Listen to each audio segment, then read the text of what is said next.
And welcome to another exciting episode of Riding Through the Unknown. I'm your host, Michael.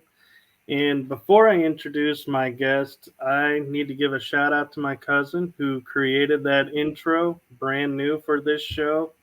And so, thank you, cousin, for that intro and outro, which you will see later.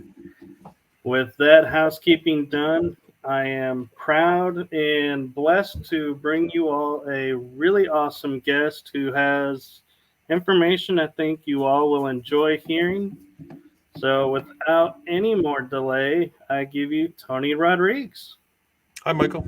Hi, everybody. Thanks for having me. Good to be here. Well, thank you for coming. And I like to point out with transparency in this day and age that this is the first time you and I have talked face to face. And so I feel special that you were willing to come on and take a chance with my show. No, I don't mind it at all.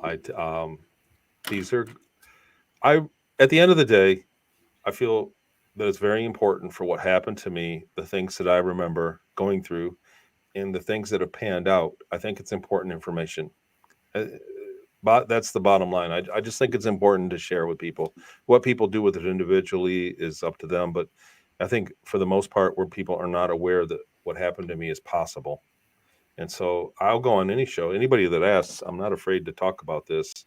I've taken my lumps. I've been criticized uh, more so in the last year than in the last seven.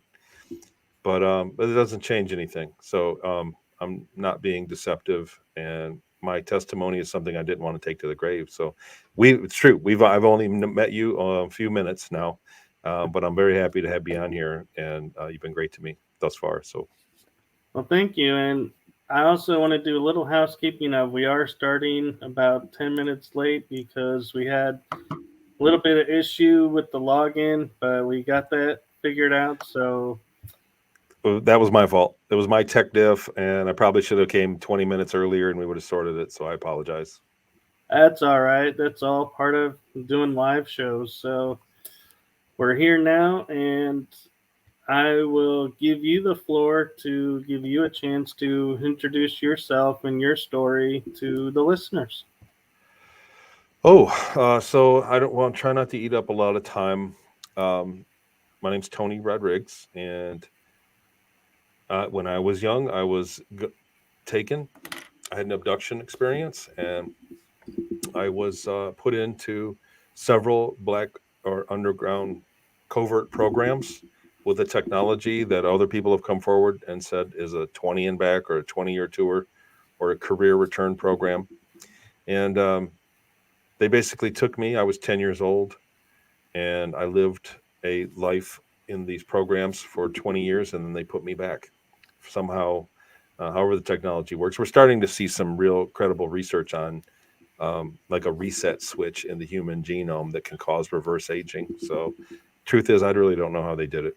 I have my guesses, but I lived for 20 years in black programs, and the first 6 years on Earth, and then sold into a secret space program, which is a kind of a buzzword, and lived. And I woke up with these memories one day. I had a breakthrough event, and I got all the memories back. I had the memories all along, but they didn't make sense. And then one day, I kind of got the bulk of them. It was a huge avalanche in May of 2015, after I had an MRI scan on my head about 10 days before that, and then I stumbled across the Randy Kramer account, the Randy Kramer videos on exopolitics.org. And so, I mean, it was kind of a perfect storm. And I had always had memory of being abducted, of a basic ET abduction. So a lot of people do. So a lot of people have memories, and they have this. Man, I saw something. There was a gray in my room. The lights were flickering, and then I don't know what happened after that. I felt weird ever after. And it was the same thing for me. I had a gray ET in my room, and I was taken. I had no idea what happened, and I had all these weird flash bleed through memories throughout my life after that, and they didn't make sense. But when I saw the Randy Kramer interview, like I said, it may be coincidentally after an MRI that he explained that they take you for 20. They don't just take you many times. I thought I was taken many times. I had memories of being older, memories of being younger in the presence of ETs, and I thought that I was taken. I just didn't remember. And when he said they take you for 20 years and then they put you back, I went, oh God, that's what happened. Oh my God. And once I accepted that, it was like all the memories came. And over a period of the next 3 days, it was like giant chunks of memories. Um, I know that it doesn't make sense. I know that it's kind of a tall order to say that. But as I started to check out the things that I remembered, lo and behold, they were real places. I remembered living in Peru, living in Seattle, places that I had never been in my life that I can easily prove. And I had intimate knowledge. I knew my way around these places. Places in Peru. I've still never been to Peru. I've never been to Peru. In my linear life, my organic life, and I know my way around the Puerto Tawantinsuyo or Boca, Colorado, Peru, quite well, and the history of it that's worked out. So, with that being said, I kind of turned over to researchers, and it took on a life of its own. And I said yes to one interview, which turned into another and another. And I've done hundreds of interviews, and I wrote 2 books. I got 2 books out. The series colony, the main account of all the memories is Series Colony Cavalier. So that's this book. And then I wrote a small sequel. It's a very thin book, it's much smaller, but a lot of questions that weren't answered in Series Colony Cavalier I wrote out, and it's Project Star Maker. It's a little bit more wooey, spiritual and wooey than Series Colony Cavalier, but that's basically the linear story. And uh, even before I wrote the book, when I was doing the interviews, many people, dozens of people, come forward and wanted to do interviews, and lots of people that are witnesses to the same thing, and even other. I don't want to say unbelievable. My account is unbelievable for someone that's really in the dark on what's going on. Um, but it is believable when you add in the things I've discovered that I've got proof. The proofs I've added. But there are other even more unbelievable accounts that have come forward. And I've been fortunate that I'm somebody that has a linear account. Like I have a beginning, middle, and end of what happened to me. And a lot of people still have the fragmented memories. And so they don't know what happens next. They just know that this happened. And then sometime later, something else happened. That's our standard witness that's come forward nowadays.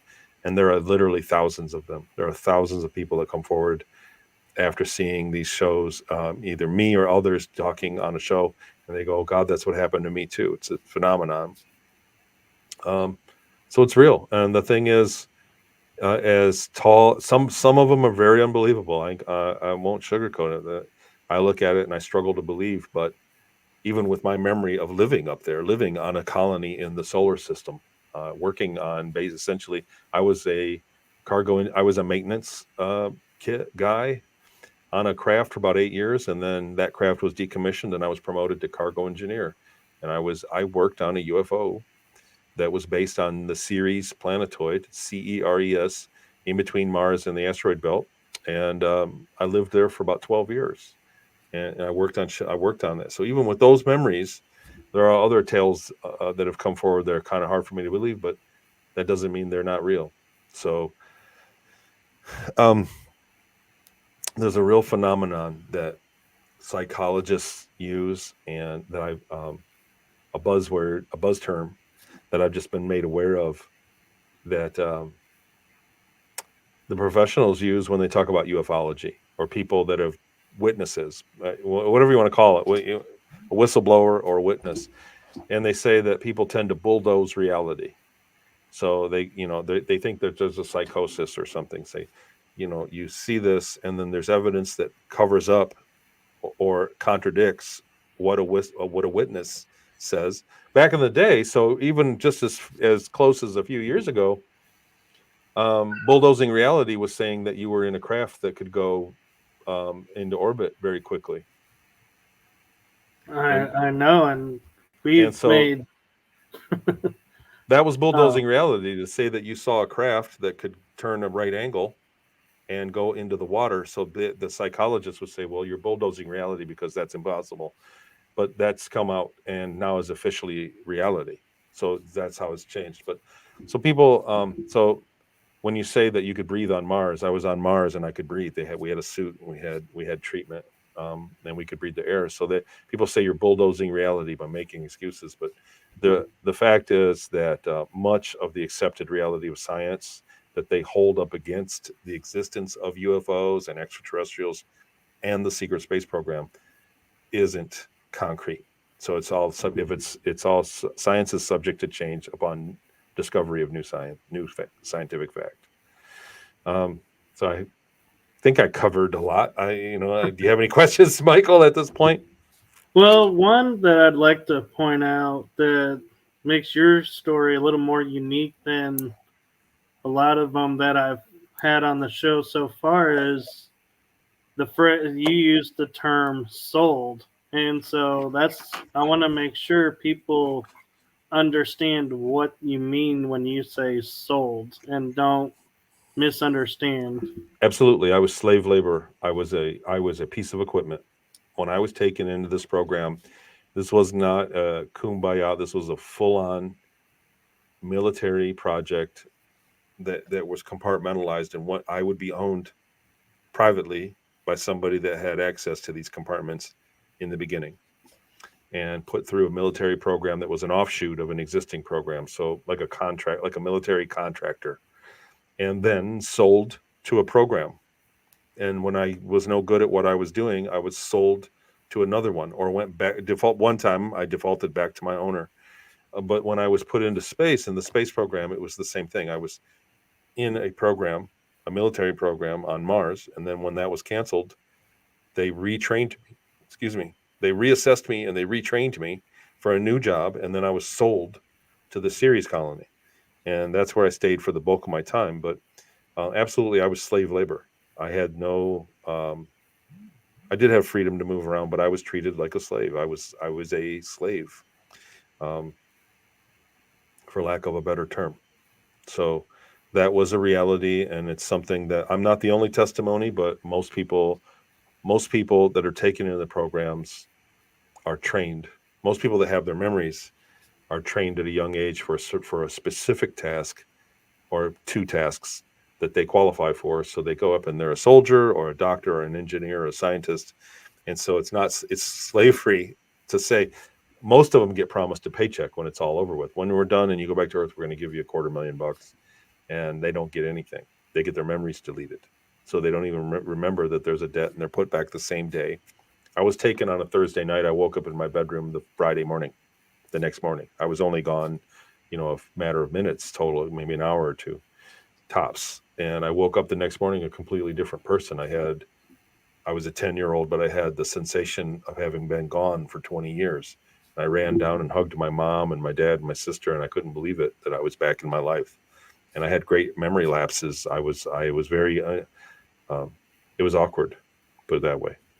So yeah, absolutely. I was slave labor. I wasn't somebody that was a professional up there. I was slave labor, and I ended up going to doing jobs that I was qualified for. And so what's unique too about that is this what I heard you talk at the GSIC conference in October. I believe it was you that mentioned this happened to you at 2. And I remembered an incident when I was 2, and I was like, it started me going down a rabbit hole of, I don't think it was me. So it was 10 for me. So I was 10. yeah, I don't think anything happened to me at 2 years old. So it Okay. wasn't me. But I think, well, in either case, I remember coming home and sitting in the car with Alex and talking to my parents when I got home and going, after hearing Tony's talk, I feel like I did a 20 and back. And everybody looked and said, I think you did. So it's common that people the thing is most people that even watch any of these shows, ufology, have already had something that happened to them, or witnessed something that shouldn't have happened in the standard construct of society, what we live in, what we've been presented with, that we're people, that's it, you can't go anywhere. And people see things. When you witness something, then they start researching it. Nobody really had any context that there was a time travel component, that there was a medical component, that there's actually technology. It's actually coming to the mainstream now. There is an article, I think Dr. Michael Sala shared an article recently, where theoretically possible to switch a genome in the human genome and flick a switch, and we reverse age X amount of years. And so the science is there. It sounds very, very, very far fetched, but it's real. But there's a reality to it. And so people are unaware that the fact, like I said, I had all these memories that didn't make sense. I knew I was abducted. I always remembered the first 30 minutes of the abduction. I remember seeing an ET in my room, a reptilian ET and a gray ET. And I always remembered that. But what do you do with that? What good is just a 20-minute memory of being with an ET? Most people are told they're special, you're chosen, we're here to save the world, and go to sleep, and that's it. And so they have this feeling, they have no idea, a vague fuzzy, there's no memory of what happened. And for whatever reason that I got my memories back, when I did, I remembered the entire scope of it was that humans have broken away from the Earth's established colonies and are doing business in on a galactic scale, like in space. So there is infrastructure. There are many colonies in our solar system with humans from Earth. People are taken out of prison. People are taken out of bed. They're trained. There is a certain genetic component, and then people are put back, and you don't get your memories back. Um, so this is something that's new. So now that this information has come out, people look at it and go, "Wait a minute, that's what happened to me too." And it starts to connect dots that were always there, that you just, there's no real context. Hollywood hides it. We see misinformation. And when you start looking at it, you go, man, they've always been saying the wrong thing the whole time. Back into the 30s and 40s, media and science fiction has been programming us to think a certain way. The the big points that I always like to mention, that um, from what I remember, from what the lifestyle was that there isn't a particularly always good and always evil race out there. It's about compatibility and what their perspective is and what their goals are. So, for one, and for two, uh, space is very close. It's very close by. So we're told in all of our, in Star Wars and Star Trek, it's like warp 9 for 8 hours to that star that we're going to. It wasn't like that. We could leave. We bridge. So the same word that we use in sci-fi, they call it jumping, right? Like a spaceship Right. can jump into another. They call it a bridging. And so we could bridge to another star system and be back at the same time. We even came back slightly before we left, so that they could visually see that the mission was a success. And if we didn't come back to the right place or didn't come back on time, they would scrub the mission and there'd be no loss. So they could schedule aggressive missions, anti-telephoning missions. Um, but we could jump instantly to very far away. And some places, to go farther, we'd jump and then wait a few 15 minutes and jump again, bridge and bridge. So, um, Are and these then bridges like the Einstein-Rosen bridge? exactly, that's exactly Okay. right. The ships could create their own, and with the access of natural ones, so there are natural phenomenon that are basically an Einstein Rose. It's a different phenomenon, but they could use a natural one, and there is one out by Jupiter, in the area of Jupiter. They could use a natural bridge and go to other galaxies, go very far away, where the ship could bridge based on its power output. So for us to go to the other side of our galaxy was 2 or 3 jumps. I'll just call them jumps from now on. It was 2 or 3 times stops, but then we could come back. It was almost instant. To go to another galaxy, we could go to the nearest like 18 galaxies through the one around Jupiter. So we could go into that and they had to purchase the computer equations. They didn't have the ability. The Ceres Colony Corporation at the time that I was there did not have the computing power to use the natural portal that's around Jupiter. They had to purchase the computer equations from an ET race at a space station nearby. And so there's actually quite a bit of traffic and there's quite a bit of infrastructure in our solar system. And, the astronomers, bless their hearts, just don't have that technology yet to see them. And all of the main uh, big telescopes in the world have digital cameras, and the computers block out any traffic anyway. So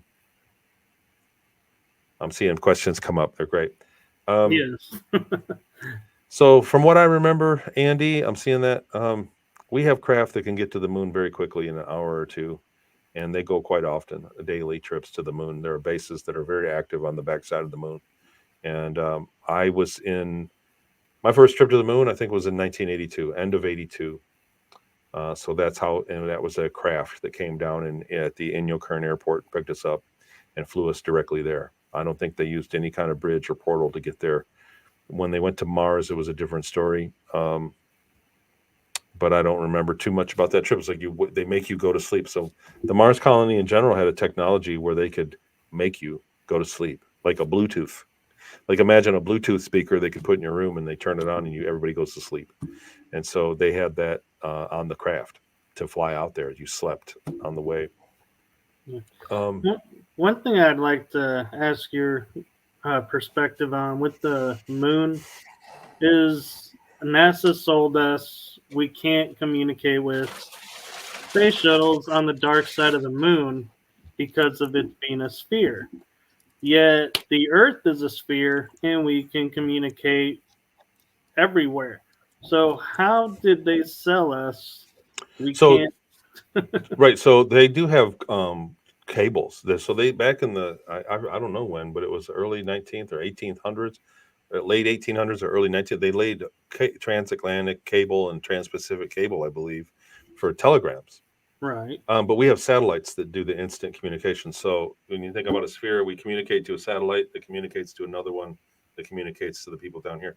There's only the Lunar Reconnaissance Orbiter is the only communication satellite that I'm aware of. There's probably more, but if they put a constellation of satellites around the moon, then they can communicate easily.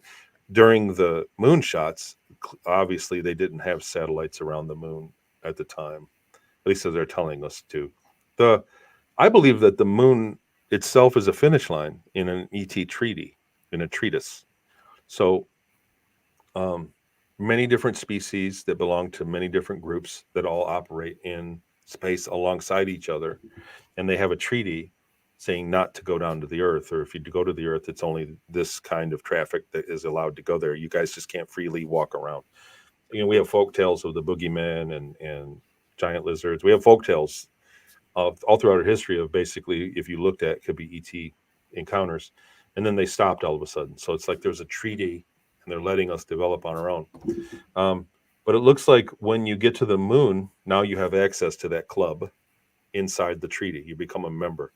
So I believe that the Germans made it there, and that's a whole story about it back in you know, after World War One and right at the beginning of World War II, that they acquired anti-grav technology, and in fact, that was a lot of the motivator about what World War II was about. So they went to the moon, and once they crossed the finish line, now they can do business with these species that are up there.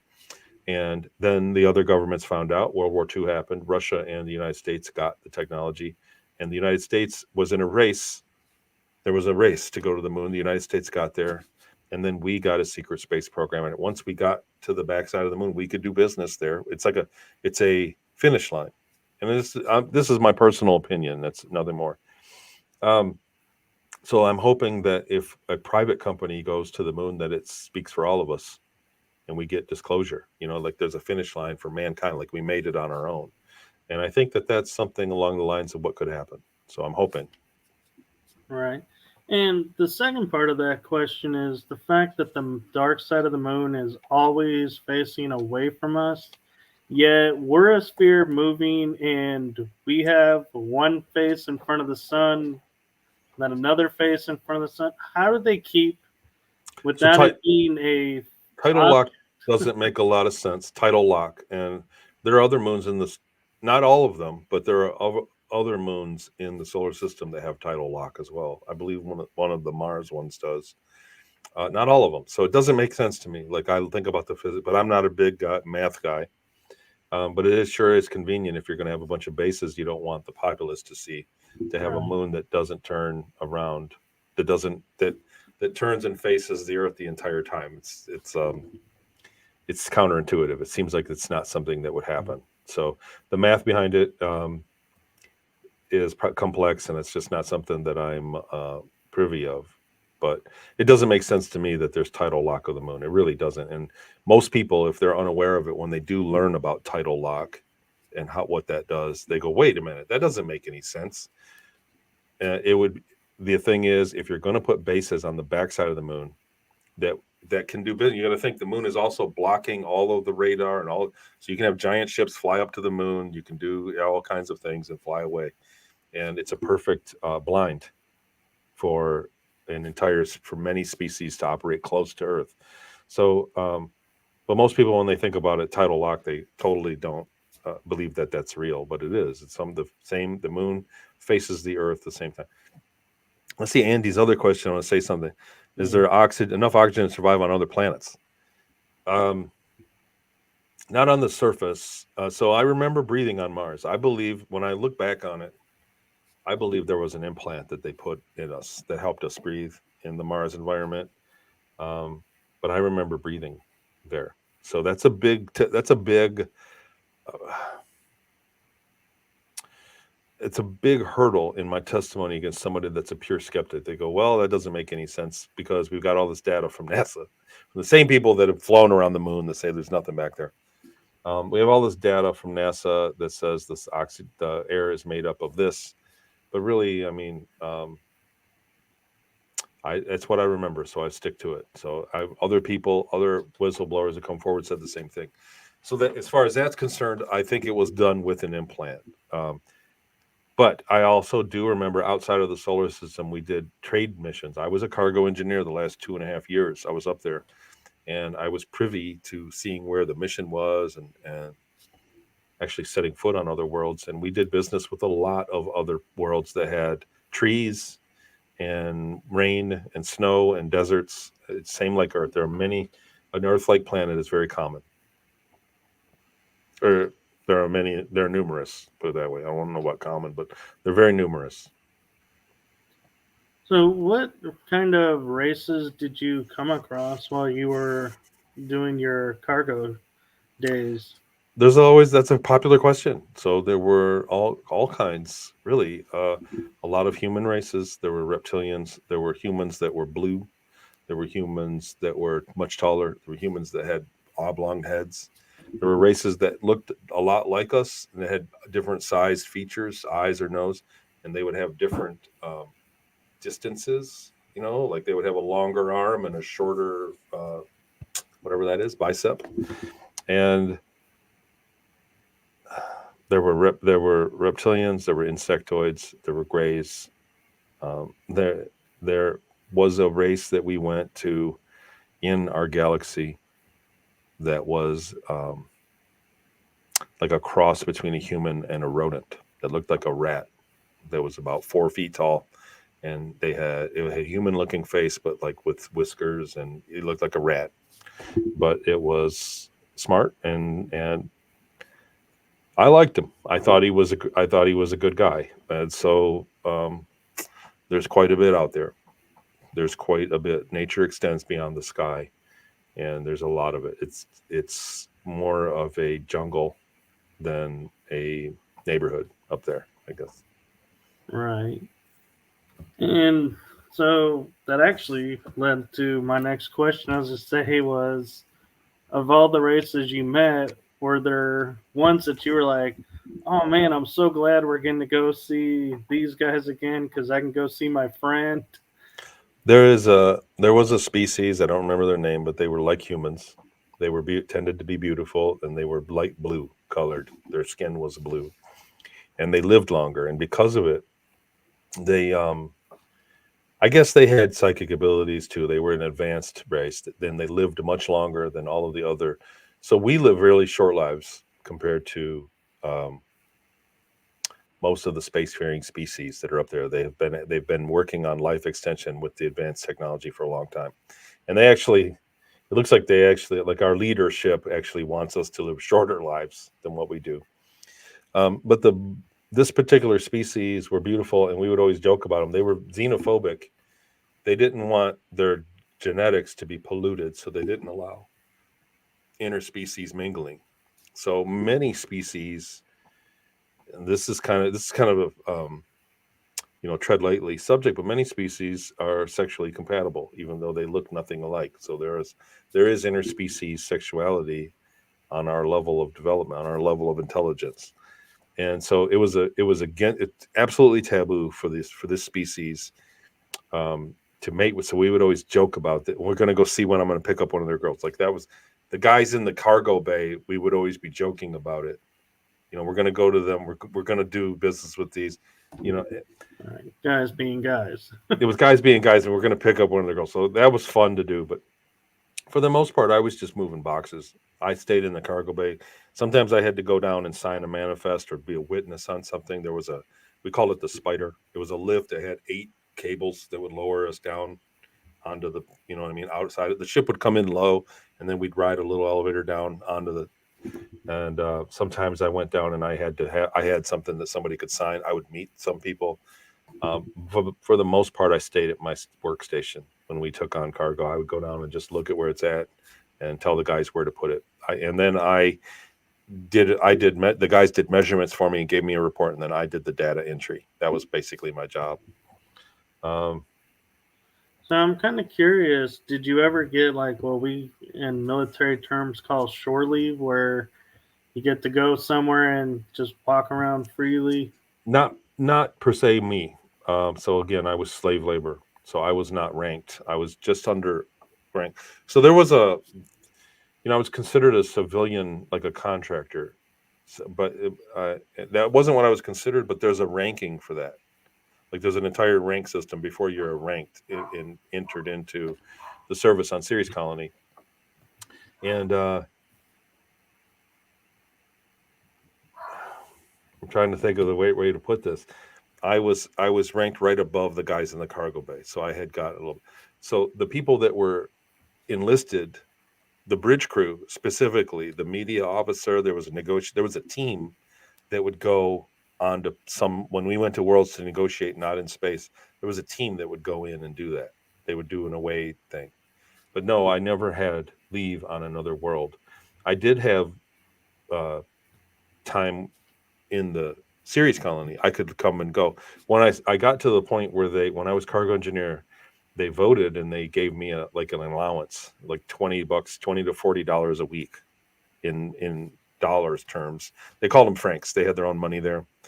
Um, but when that happened, I could buy a train ticket and I was free to roam about the colony. And so I did. I did go out, and there was a red light district, and I spent actually most of my time there. It's a long story. It's in the book how it all worked out. It was like a series of events, and there was a business there, like a bar, and he had girls that worked there. It was a red light district club, and the owner was an ET. Was like a 9 foot tall, curly haired, long skull, black eyes. He looked like a human, but he had wide hips. He was like 9 feet tall. He was the owner of the place, and he could see where he sat in his cubicle. He had like a cubicle that he sat in. He could see the whole place except for right by the door. So where the door came in, there was a table behind it, and a girl got assaulted there and was hurt very badly, and he couldn't see it, do anything about it. And whatever, my contact, it's a long story how I got into contact with him, but he said that I could sit there and just be a placeholder on that table that he couldn't see. I could sit there so that people wouldn't sit there because he knew that I wasn't dangerous. And if the place filled up, then I had to leave. But it gave me somewhere to go. And then I was okay with that because if I went back to the barracks and had idle time, they'd put me to work. So it was made more sense for me to go there and just look at pretty girls and do nothing than go back to the barracks and end up doing laundry for 5,000 guys. And that was kind of the last couple of days when I did have freedom like that was the time when I felt more like a person than a victim of what was going on. It was a very lonely, very emotionally cold existence, kind of like being in prison or in the military. I don't want to down the military, but you get what I mean by this. Right. It wasn't warm and fuzzy. So Right. And Andy does have another question, but we covered that in the beginning. So I'll just sum it up. Andy that he was taken and he was also sold into the program. So So, I'll touch on this that I went to school with somebody. I was in a talented and gifted program in the early 80s, 82. And I went to school with a kid who came to my school and said his dad was an Illuminati. What's your dad do? That's what he said to me. What's your dad do? My dad's an Illuminati. And we didn't get along. And we met in the talented and gifted class every Wednesday in the library. And every week it was like we never got along. And his dad came in and was the judge for the science fair in April of that year. And he pointed me out, Dad, that's that boy I told you about. And that was on a Wednesday. And I was taken that Thursday. The next day was when ET showed up. So I was put in that program as a punishment. I was a cocky kid, and I sure lost a lot of that when I got back. so I'm kind of curious when you got back, did do you ever have to repeat, or they view you paid your part and that's it, you're done?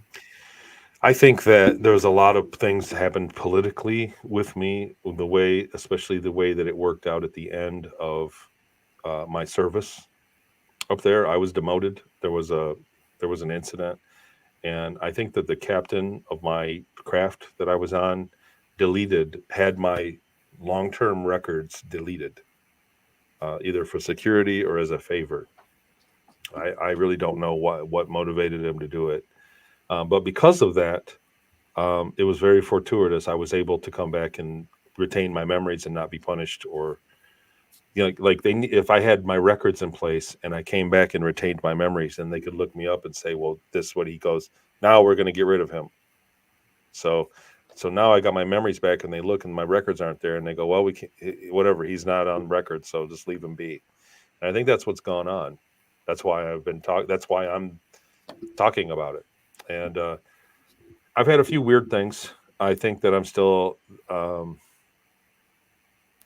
I'm still a participant in a satellite program, and I think because of once they get you and find out that you have the genetics for the technology, it takes, like, not everybody can go. There is a genetic barrier. So once they find out you have the genetics, they keep an eye on you so that to see if your children are going to be ideal. And I believe that. I believe that my children are eligible, and I actually believe that my one daughter went again. Um, but no, I haven't had any uh, second stints up there, as far as I know. Which that brings up an interesting point when you say has the genome for it, because one of the commonalities that I've been hearing from a lot of the whistleblowers is the military. They're always attached to military, and my dad, was in the Navy. And so, I mean, it's like when you hear all these pieces, it's like it really starts to paint a picture of maybe. And I kind of wonder, like we were talking earlier about Hollywood with the disinformation. Do you think that's why they put out all these shows like Star Trek, where there's no currency? But then Absolutely. you hear the Ferengi are like, no, we want gold pressed latinum, which is currency. It's like, wait, is there no currency or is there currency? There is both. Well, I remember we traded for technology, period. So there were species that came on and visited Ceres Colony that had no money. And Sorry, the it's guys, rolling by. they had no money. They came from a place that didn't generate currency. They came from a system that didn't have money, and they tended to not be wasteful. So they were given an account that was basically they were given basically a free credit card that they could move around, buy train tickets and food and such. But they had to trade something for it. So there was a diplomatic arrangement. But our mission, the ship that we were on, that we were trading goods, wasn't for currency. It was for technology. Our mission was to acquire advanced technology under all any means necessary to trade goods for tech, or tech for tech, or whatever it was. It was a very, very aggressive search for technology. And they would switch, that would then become currency inside the colony. The colony had its own currency. So the disinfo is very real. Hollywood is in on it, absolutely. Not everybody, I believe. Maybe some of the higher up writers and maybe some of the special effects companies, but they do that because that's the very first thing that any skeptic says. That's when I came out and I talked about the bugs on Mars, that we did combat missions and we were dealing with large insectoids on Mars. The first thing everybody says was, "Oh, you saw Starship Troopers." Right. So they go, "Okay, forget it." So there was a short time. So from 2015 till about 2017, there was a short time in there where people like me and others were coming out with um, credible overlap of our testimonies of things that were going on that were not in any movies. We were ahead of Hollywood for a while, and then the COVID shut down. But now Hollywood is coming out with time travel and multiverse is everywhere now. Now there's other dimensions, Right. so they're starting to catch up with what's going on with the disclosure of whistleblowers. Um, I'm curious too if you ever saw the series Stargate SG-1. yeah, I loved it. It was a great show.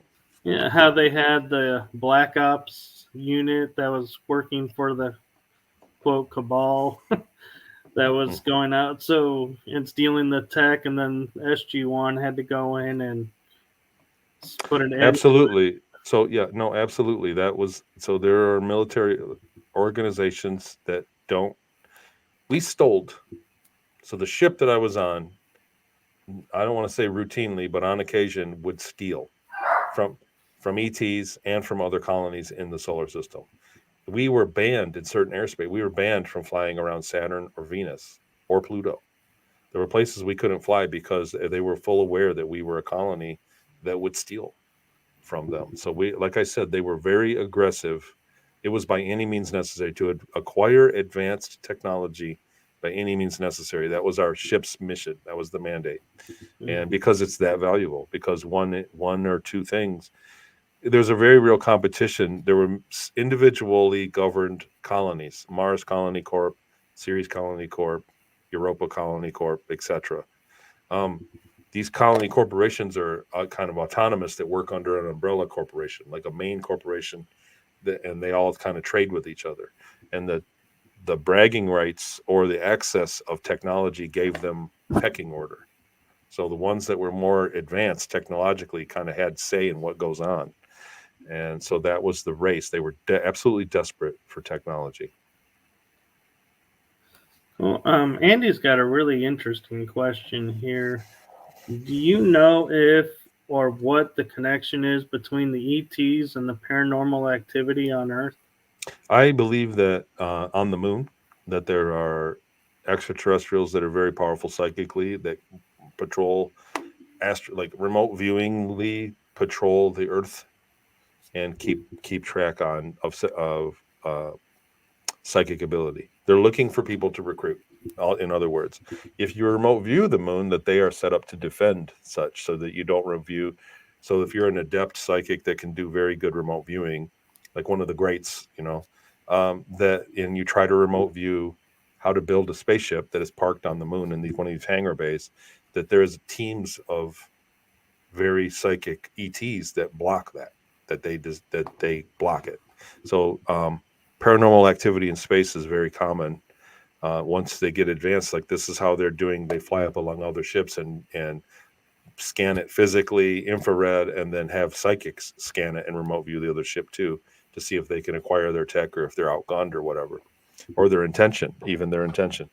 So there's that. As far as the interdimensional aspect of it, I don't think that it's 100% ET, um, but they live in the same world we do. So they die and become a soul the same way that we do, hopefully. And so I think that some of it is absolutely connected, but not all of it. I'm curious to one thing I asked of Brad Olson when he was on the show that I'm interested too to see your perspective is the Space Force. When Trump announced we have a Space Force, do you feel like that was his attempt to disclose that yes, we are in space and yes, we do have fleets of ships, so whatever Project Bluebeam was trying to do would be null and voided. I think the Space Force is a very positive thing. I think that the recent, I don't know if you followed the congressional hearings on the the UAP phenomenon. David Grouch, if I'm saying his name right, I hope I am. These guys are absolute heroes that are up there risking their lives for this. Been death threats going around behind the scenes for these guys that are testifying of this F-18 footage of the Tic Tac video. If it wasn't for Space Force, those hearings wouldn't have happened. That wouldn't have happened. That is a direct result of Space Force trying to consolidate the United States space assets that are owned by the NRO and the CIA, NASA, and all this. They're trying to consolidate all of the assets of space, specifically all the satellite network, military satellite network, and, as he said, downed spacecraft that have been reverse engineered, and biologicals that have been reverse engineered. These are things that individual corporations behind black security have sequestered, and they don't want to give us the technology. So now Space Force comes along and says, now we have eminent domain over that. That's the bill that's on up for it. And Space Force says, this is something, now that we're a space, we're in charge of the military of space, we're defending the United States in space, so we need to sequester all of the technology that you corporations have been holding in charging us to have access to. And so that's what that is. We're seeing a battle. These guys have, so they're going to uncover literally trillions of dollars of infrastructure from these corporations. So it's not the United States. It's not one entity. It's these corporate entities that exist in the secret space program and that make up the bulk of the technology that's been withheld from humanity. And so now the Space Force is a governmental agency that's attempting to seize this back in the name of the taxpayer, not the individual that has security clearance. So these corporations have clearance above the president. The president can't even go to Lockheed Martin and say, what do you got behind the door there? So now Space Force is doing that. There's a great book Dr. Sala wrote on Space Force, and it gives the history and the budget, how the money, he followed the money trail. And the CIA has been solely responsible for hiding the AT phenomenon and the existence of a space infrastructure from the public for a very long, since the 70s, as early as the 70s. Right. And so, since they're consolidating everything, do you think that the secret space program will become no longer secret and become dissolved? Or do you think this will still occur, but just under the purview of the Space Force? These are great questions for Dr. Sala, who I'd recommend any of you look at exopolitics. But no, they're not going to dissolve the colonies as they exist. In fact, we're seeing legislation, the Artemis Accords, legislate and make it available legally for these colonies to exist. So, however they want to spoon feed it to the public it remains to be seen. But it's perfectly legal now to have a colony that operates independently of Earth in the name of mining the asteroid belt, for instance. So the Artemis Accords made this possible. And what they're doing is kind of writing the story so that they can slowly either disclose and say this is what exists. It'd be great if they had pardon my language, if they had the balls to do that. It'd be great. It would save us all a lot of time and trouble. But they're going to disclose. They're going to tell us what's going on. I don't think they're going to dissolve anything. I think they're just going to have to accept how it is and kind of put a spin on it so that people can swallow it better than if we told everybody what the situation was today. So there is going to be a lot of reckoning. I think the biggest problem is that, by and large, the individual human on this planet has been greatly lied to and programmed to believe a certain set of beliefs so that they could be pointed in a direction and let go and say, go and hate those people. So I think there's a lot of that. So it's a control mechanism. They programmed us for literally the whole time.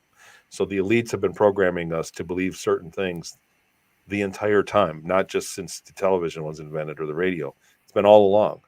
And so rather than unprogram it, they're trying to kind of spin it into a way that they can believe. One example is that when you tell somebody right now, if you go to the campfire and say, I saw a UFO, the wall is going to come up of you're crazy and that's laughable. Now they rebrand because we've been subconsciously programmed our whole life to laugh at ufology, to laugh at the term UFO. So instead of saying now we have this Tic Tac UFO on camera, now they've rebranded it and they say now it's a UAP, and you can say at the same campfire, I believe I saw a UAP, and people go, really? What did it look like? They take you seriously because they haven't been programmed to laugh at it. We've all been programmed greatly. People are programmable. We are programmed. We have been mind altered to believe certain things, and nowadays worse than ever. Some people see now that they have tailored specific media for you on your phone and on your internet. Now your suggested thing that comes up to play next is tailor made to make you believe according to your profile what they want you to believe, because you're not susceptible to what the next guy's gonna. So you know what I mean, like it's not just television commercials that are making you hate the Russians, or television that's, they programmed us to hate the Russians for a long time. And Right. now it's not like that. Now they have individual programming, and we're seeing it really badly in our kids these days. So I'm on a whole different tangent, and that's not, I don't want to get into politics or anything like that. But what I'm saying is they're rebranding it rather than unprogramming it. That makes sense actually, because that seems to be the growing trend of when something hits a certain point and the media backlash is too much, they just reintroduce it under another name and everyone's like, "Oh great, this is out." And It's the it's like, status quo. Yeah. "Don't you get it's the same thing?" Same thing with a new brand, with a rebrand. We fall for it. But the average person has too much on their plate to keep track of the big things going on. Right. Most people have too much going on to take care of their yard. Love them. I love the metaphor. Most people have too hard of a time taking care of their own yard to worry about the volcano in the distance. They just don't. They just, you know what I mean? And which is good, because the volcano is going to do what it's going to do when it's going to do it. You don't really have a say in it. It doesn't do you any good. Right. It's not Uh, like you could have put up a barrier that's you're not going to prevents lava from coming in. It's like, does it exist? you can't stop the volcano from going on, from coming on. So, but you can take care of your own yard. And a lot of things fall into that. It's sad. We should have more power. We should have more say and more power into what's going on. This is our tax dollars that funded these programs, and these guys that are running it are doing horrible satanic rituals, and they're hurting people. It really is dark what how this technology has been used. And I always say this: if your leaders aren't behaving, if your leaders are passing laws and doing things that are inhumane, maybe they're not even human. Maybe that's where this stuff's coming from, is not even human. If it's an Right. inhumane policy, maybe it's not a human that's creating the policy. Right. And I want to take a moment and shift gears real quick, because I know when you talk about being on the ship and being in the cargo hold, I'm sure you got hurt, or, bad things happen, because I'm sure accidents happened in space. Did you have access to like med beds where they would patch you up, or what I would was they do? I was hurt very badly on two occasions. Once on Mars, and I had an arm severed and a foot below the ankle, and I lost a lot of blood, and they were keeping me awake uh, till they got me back to base. And as soon as we saw the doors, I remember seeing the doors to the base, and I said, "Look, you got to let me sleep." And he kept slapping me. A soldier carried me out. He kept slapping me in the face, and to keep me awake, he said, "Don't go to sleep. If you go to sleep, you're going to die." I'd lost a lot of blood. They put tourniquets on me, and as soon as I saw the doors to the base, he let me go to sleep. He said, "Okay." And I passed out. And when I woke up the next morning, I had my arm and my foot back, and I felt like $1 million. And I had a long-term injury in my shoulder. I had been dislocated. I had a dislocated shoulder in the first year of my time after I was taken. They dislocated my shoulder, and so it would happen again. Sometimes even when I was sleeping, it would dislocate, and it hurt. And after that instance, it never happened again. I never had a dislocated shoulder again. So that was one time. Another time on a ship, I was badly burnt. There was like radioactive steam that burnt me. But I was caught in a pipe, and I got third-degree burns. I was burnt very badly. My hand was burnt very badly. My face was burnt. I was disfigured, and that was again the same thing. I was freezing when they after they pulled me out of the pipe. I remember shivering, my teeth chattering because I was freezing. And I waited there on the floor. They kept me on the floor, and a bunch of people came in, and they were looking at me, thinking, "You poor bastard," is what they were saying. And they took me out on a stretcher, and I remember again losing They put me on a table, losing consciousness, and when I woke up, I was back to normal. I was in great shape. My face was back, everything, and it was overnight. It was an over seemingly. I don't know how long. To be fair, I don't know how long it was, but it felt like it was just overnight. It felt like I went to sleep and I woke up and I was fine. And so I didn't witness the process or what. And when I asked, and I did inquire, how'd you guys do that?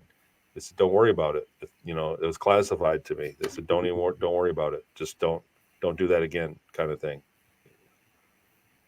Which is incredible because you would think, if it's technology to be used, that you would be readily available to everybody, not a, hey, let's try to keep your usage of this to a minimal.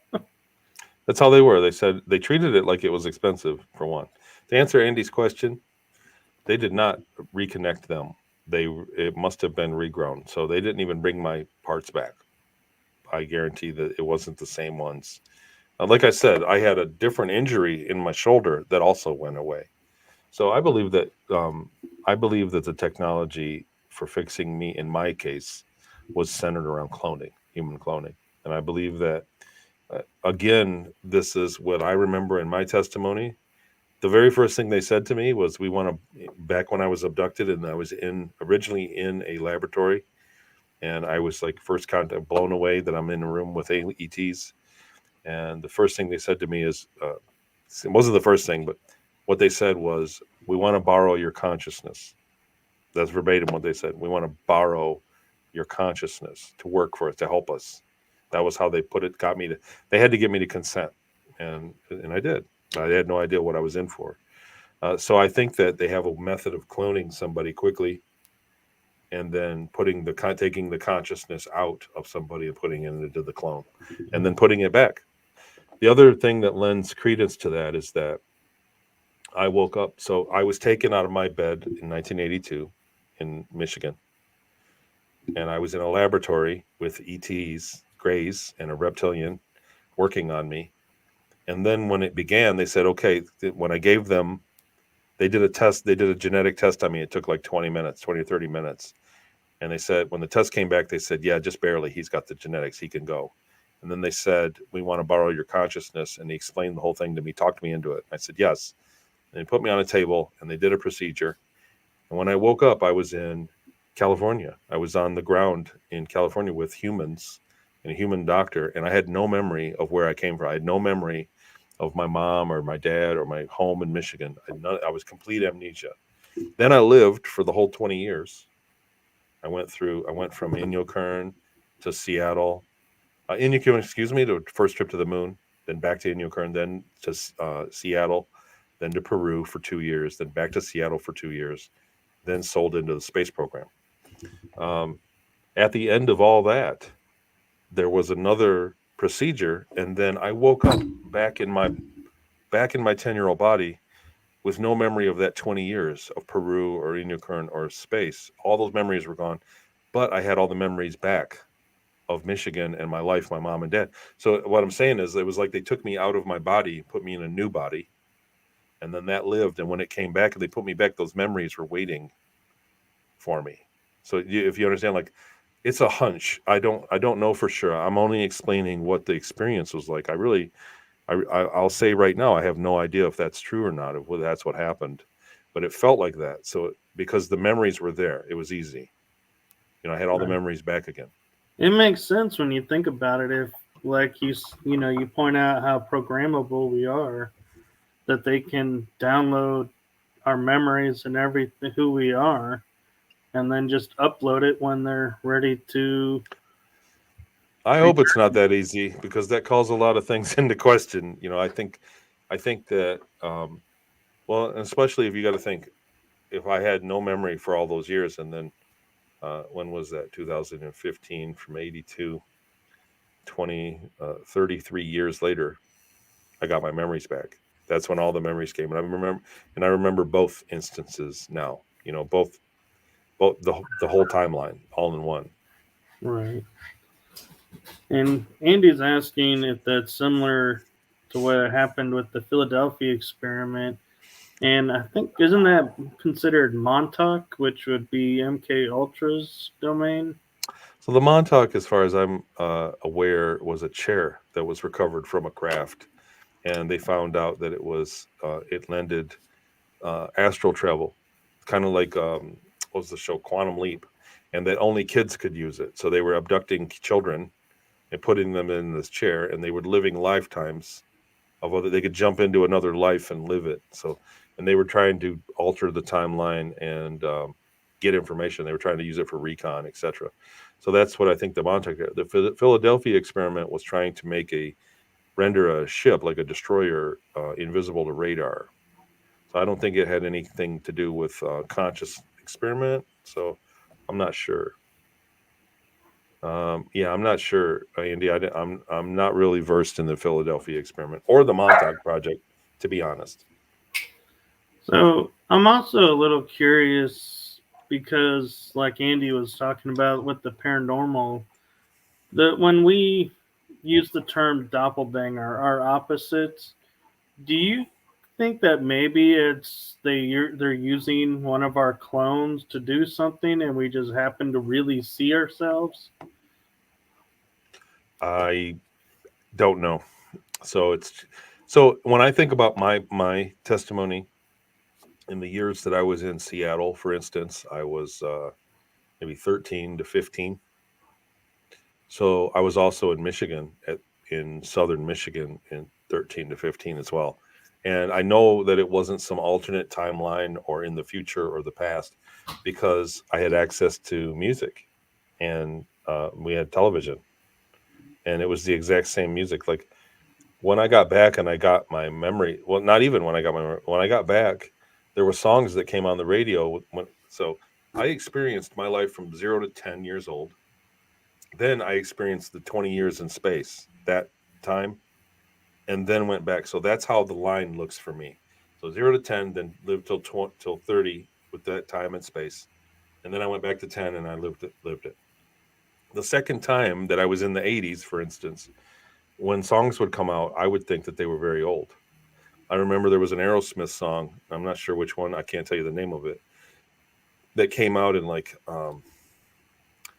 86, maybe later. And I was riding down the road with my brother when it came out, my older brother. And I said, and he said, yeah, I'm turning this up. It just came out. And I said, this is an old song. This song's been out for like 20 years. What are you talking about? He said, no, this is just this week it came out. He's like, this is brand new. But for me, it was 20 years ago. It was more greater than 20 years. So you understand, I went through that kind of sensation a lot. And so I forget how the question goes. At the time, I could have met. So when I was 15, I could have went to the Seattle area and bumped into myself, and it would have been me. I looked exactly like me. I was the same person. So yes, so there was two of me. Um, Another thing that seems to be a phenomenon, not only what I remember going through myself, but many other people have told me. Uh, and when you start asking them, looking for common denominators of people that go through a 20-year tour, um, with these programs being abducted and basically having two of you, is that before it began, I was a straight A student. I had my kind of had my act together. I was very astute and I was a hardworking kid. And when I came back, I went to D's and E's immediately and withdrew from life. I was badly emotionally damaged, but my whole life took a turn and I lived kind of I don't want to say it, I don't want to put a label on it, but I lived a kind of a lesser existence, I got to think, than what I had been living to that point. At the end of the 20 years, there was a day when I woke up in Michigan, and I woke up one morning and I went, "It's over." I kept saying it over and over again. "It's over. It's over." And I felt like $1 million. I immediately cleaned my room and I cleaned my. I had a van. I had an old junky van at the time. I went, cleaned the van up. I said, "Man, I can't drive this. I got to get something better than this." And within 6 months, met my wife. I couldn't keep a relationship. I was very emotionally damaged, and so dating me, I was a crazy to date. And it was 6 months or so after that day that I woke up and I met my wife. Stayed with her 23 years, and so I was better. In other words, when there were two of me, it was as if my mental ability was diluted. There was lesser. Mentally I was lesser. Then when the other one died, when that one was finished, it was like I got my mental ability back. And that's something that other people that I've worked with kind of unknowingly have confirmed going through themselves. Which, in a way, I know for you it was hard, but for somebody that's going through it, kind of it's like a light at the end of the tunnel is the clones have an expiration date. So we don't have to go, okay, it's probably been 20 years since I've done my 20 and back. Are my clones still valid? And are they Is he going to still come? alive? Yeah, is he still alive? So, yeah, so there's kind of a little bit of peace that comes with knowing that, yeah, they have an expiration date too. Yeah, it's something I look for when I deal with people. When people get a hold of me for consults, they just want to talk about it. It's hard to find anybody to talk to about this stuff. Most people have a spouse that doesn't want to hear it, doesn't want to hear your alien abduction story. Most of the people, it's a blessing when they have a spouse that um, really entertains it and can talk, and they can talk, because talking about it is how you unpack it, and therapy. Right. And on the flip side of that too is like my parents always like I'll slowly drop tidbits through like this show and everything. They're like, "Why didn't you ever tell us?" And it's like it's hard to tell somebody it too. Is to go, open up about it and say, "Yeah, I had experience of this, this, and this." Well, and then the other thing is, you're always going to have the stigma. So somebody that's kind of in uh, dir- what's the word? Not interested in it. I don't even want to say skeptical, but you're always going to have the stigma where they go, I don't know, is there something else wrong with you? And you're always constantly proving it. And a lot of people don't have enough memory to come up. A lot of people don't have enough memory to defend themselves against a skeptical person. So it's just way easier. It's way easier to defend, like I said, to not bulldoze reality. So it's way Right. easier to just follow reality and say that your account is just you have a psychosis, or you have some schizophrenia, or you dreamt it. This is a big dream. Don't forget about it. So it's way easier to shoot giant holes in it. And most people don't have the amount of memory. I was blessed in my regard. It was 30 years later after the fact. I got my memories back, and I was able to find things. I was able to have the time on Earth. A lot of people are taken straight to space, and so they can't go and say, look, well, here's a look at, how do you explain that I know my way around Seattle? How do I know my way around California and Peru? How can I know that? So people don't have that luxury of shooting holes back in and saying, I'm not bulldozing reality. I'm explaining a reality, and you need to explain how that happened. And so the consensus is always, like I said, if you saw a craft going 40,000 miles an hour and it turned a right angle, science would tell you that you didn't see it. You're bulldozing reality.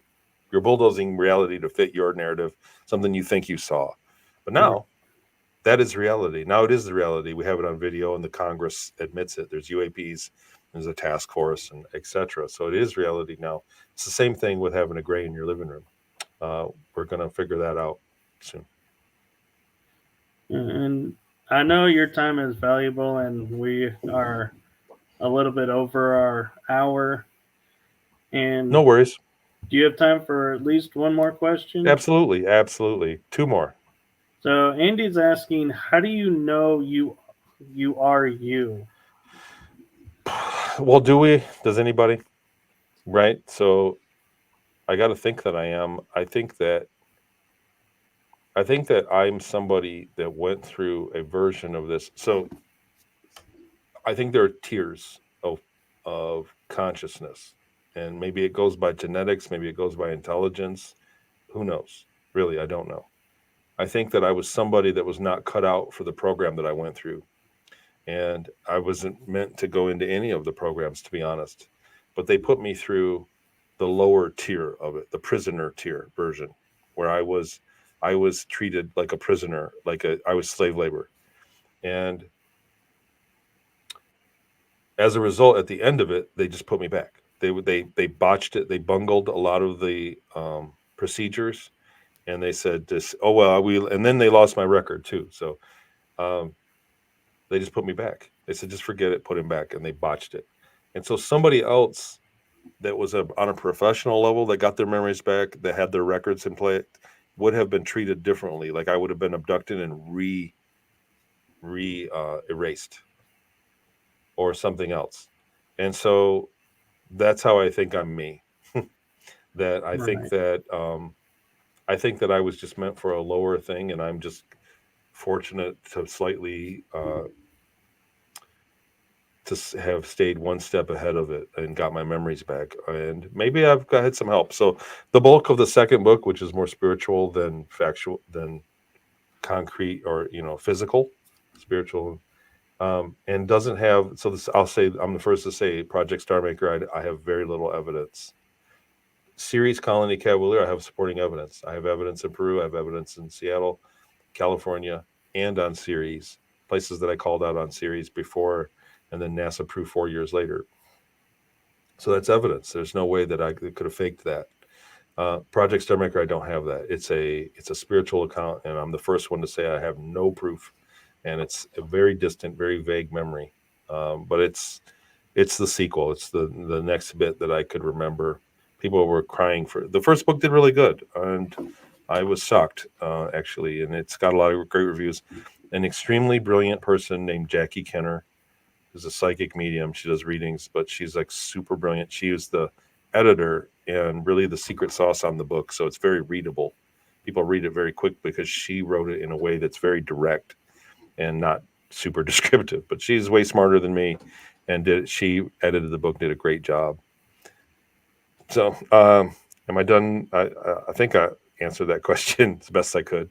Right. And so, last question is we talked about Hollywood disclosing little bits because, some of the people wanted or were maybe supposed to disclose.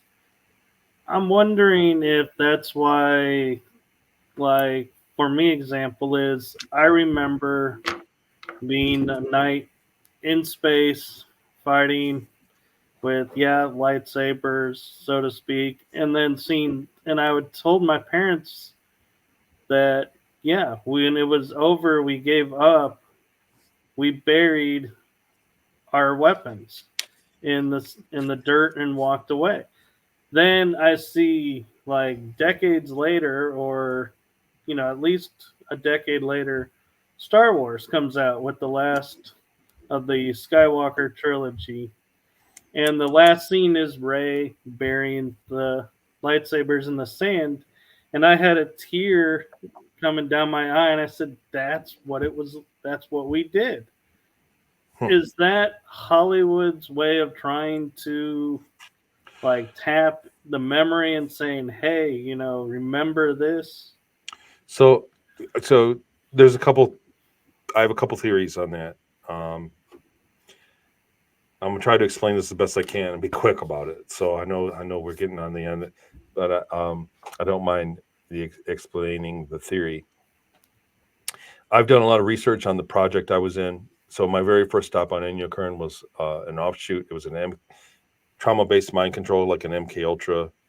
We were kids, and we were put through this trauma, and then we were put through a psychic program, like a remote viewing, like an industrial grade remote viewing and remote influencing program.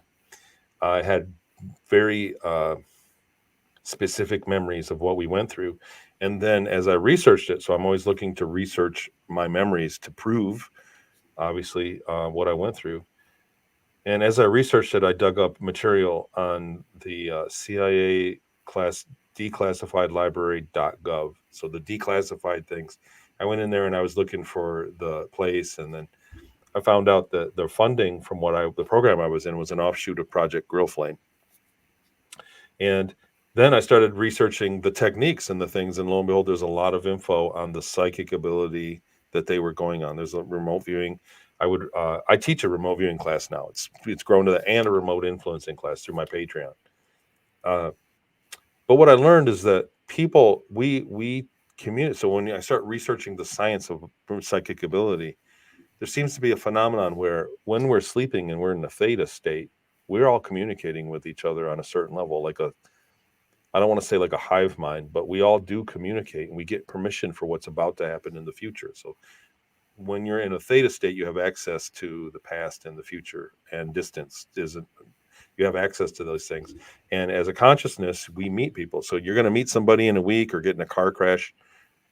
You will contact them slightly in a theta state. So you have access, and it's a very honest state. So there's no secrets, but you honor the secret, right? Um, so as we went into space, as the secret space program happened, we made contact with ETs, built spaceships, and went into space. Our subconscious couldn't maintain the lie.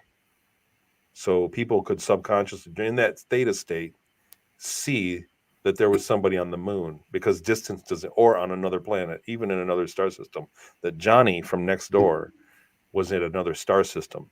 And you're in a theta state, seeing there, accessing that and talking to him and going, what's going on? And where, like I said, there's no secret. So they had to off gas that pressure. So sooner or later, the mass consciousness would say, we need to know what's going on. You need to tell us. So instead, they, what Johnny's seeing on that other planet, they make a movie about it, and the subconscious mind doesn't know the difference between fiction and nonfiction. That theta state mind doesn't know the difference. So they go, oh, it was just a movie. Johnny was in a desert fighting giant bugs, so it was Starship Troopers, or it was Flash Gordon. It was they've been doing it the whole time. So sci-fi movies have happened the entire time. So you look back in the 30s, science fiction was here, and then it just skyrocket went up because Right. they were feeding us, they were off gassing that subconscious fact so that the collective of humanity wouldn't manifest discovering the programs. So it's part of the secrecy.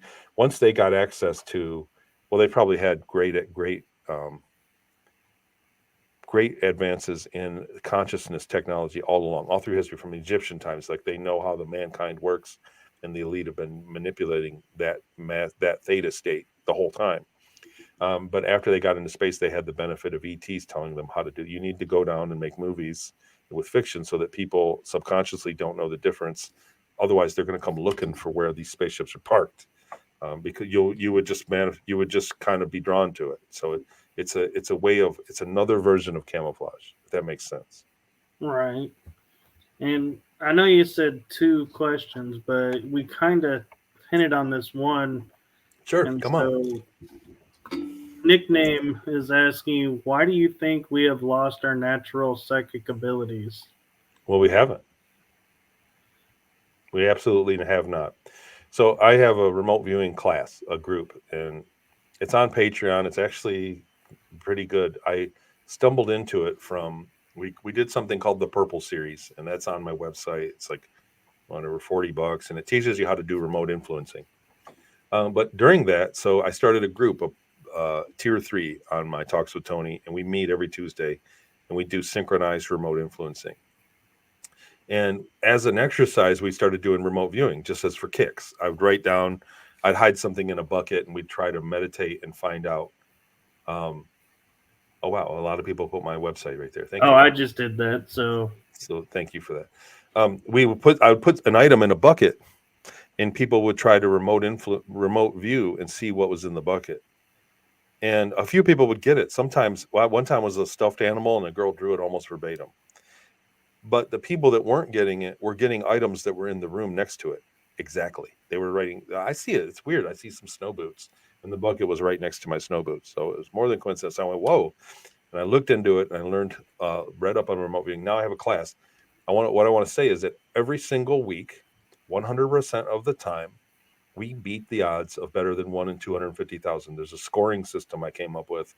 We beat the odds on remote viewing. Some of them are scary. Some of them are freakishly accurate, and it's a blind thing. Like it's a set of numbers on an envelope. I write things down and put a picture in an envelope, and it's absolutely blind. And it could be a microbe, it could be a planet, it could be my office, it could be somewhere that I've been on vacation, it could be somewhere that somebody else, a wedding, a ceremony. It doesn't matter. It's a completely blind thing, and we beat the odds every single week, 100% of the time. Psychic abilities there is a penalty to eating junk food and being drunk and eating candy. There's a penalty to pay. And they've poisoned us. They don't want us. I don't know 100% for sure, but the story is that the Germans, the society with the girls with the long hair, the Vril Society, were channeling the information and spoke to ETs on another planet that gave them what is that called, ghost writing or spirit writing, that she wrote in Sumerian the plans for an anti-grav motor, and it ended up at the University of Munich or Berlin, and back in the 20s, and they built a spaceship, and that's how they got into space first, was that they channeled it. So then after that happened, that's when they came with the fluoride in the water and added chemicals to slam the door so that nobody else channeled the ability to get into space. Right. And so we've been definitely led astray from our physical abilities and our mental. And then the other thing, there's a giggle factor. So if you say you're a psychic, again, that's going to have to be rebranded. It's going to have to be called gifted, or they're going to make a new name for it, because the National Enquirer made you laugh at being psychic. You always see the girl, the rip off girl with the crystal ball. So they're very good at adding information that makes you immediately believe, just on first glance, make you categorize things. Oh, those people are all scammers. We are very psychic. Most people just don't believe they can. But if you worked at it every day, like the remote view group, there are people that have joined the remote view group that just want to watch. And they tell me I can't do this. I'm telling you, I've had more than one person come in the group and they say, I'm not going to be able to do this, Tony. And I go, well, don't discount yourself. They go, well, I'm not healthy. I like to drink and whatever. And I don't sleep very much. I don't sleep well. And they try it and they don't get the target. They get a low score. But after a while of trying it, they start hitting the target. So even the people that have the lowest scores in the very beginning get those. I have a scale of like basically 0 to 35, and once you cross the 15 threshold, it's better than 1 in 250,000. It's very improbable that you would get a 15. And so when somebody's consistently in fives and tens, it's like vaguely could have been the target. But when they hit 15, there's no way you can get a 15. The target's blind. It's just not possible. So you are remote viewing at that point. And I think our high score is like 22.7. So very, very, very accurate at that point of remote viewing. So our psychic abilities are real. There are telepathy classes you can do. I would say go look at the Farsight Institute's info, and you can check out my talks with Tony. But it's monetized, so I got attacked publicly. I got deleted. All my YouTube, a lot of YouTube's got taken down. People attack me, so I hide behind a paywall, so I don't get trolls in there. And it's what I do for a living. I'm quite active in it. I spend, you know, 15, 20 hours a week at it, talking on it on a camera, and it's great. It's a great bunch of people. So that's a great question to also nickname. Thank you for that. Right. And so, where can people, I mean, obviously, TonyRodrigues.com, your Uh, website, are there other places they can find you? I've been dying to kind of work the YouTube thing, but I stay pretty busy. I'm working on a learning company, so I remember how they taught me this, how the software worked when I was being trained to do ship maintenance on Mars. I remember how the software worked, and so now I have a company, Maple Street Learning Incorporated, that we're trying to reverse engineer that way that software worked, and it's making leaps and bounds. Very promising. So I'm working on that. I am doing the groups thing, and I run a company. I'm actually a tradesman. I'm a floor refinisher by trade, and I have a floor company, so I'm busy. But TonyRodrigues.com has links to the books. I'm going to show the books. Here's the Project Star Maker of Hell. It's a little book, but it's a great companion. It's dense. People read it 2 or 3 times because it's confusing on purpose. And then Series Colony Cavalier is a fast read, but it's a good sized book, and it tells the whole story from start to end. And I'll be working on another book that's kind of going to be about what it's about, what it was like to remember, and then talk about it on shows like this.